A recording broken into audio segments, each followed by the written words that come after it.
जाजपुर जिल्लार ललितगिरी ओडिशार सबुठारु प्राचीन बौद्ध ऐतिह्य क्षेत्रमानक मध्यरु अन्यतम।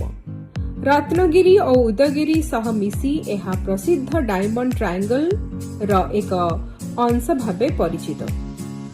ख्रीष्टपूर्व शेष पर्यायरु आरंभ करी ख्रीष्टाब्द द्वादश त्रयोदश शताब्दी पर्यंत एठारे बौद्ध धर्मर विकास घटिथिला। एही स्थान बौद्ध शिक्षा, ध्यान और धार्मिक साधनार एक प्रमुख केन्द्र थिला। प्रत्नतांत्रिक खनन रे ललितगिरी विशाल स्तूप, विहार, प्राचीन मंदिरर अवशेष, बुद्धंक मूर्ति एवं अनेक मूल्यवान पत्व सामग्री मिलुछि।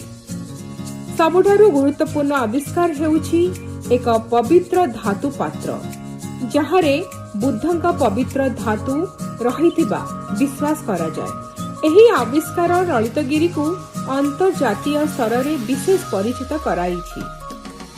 सबुज पहाड़, नीरव परिवेश और प्राचीन स्थापत्यर समन्वय ललितगिरी को एक अनन्य पर्यटन स्थल रे परिणत करिछि। इतिहास प्रेमी, गवेषक, छात्र छात्री और देश विदेशर पर्यटक माने एठाको आसी प्राचीन बौद्ध संस्कृतिर महिमा को निकटरू अनुभव करती।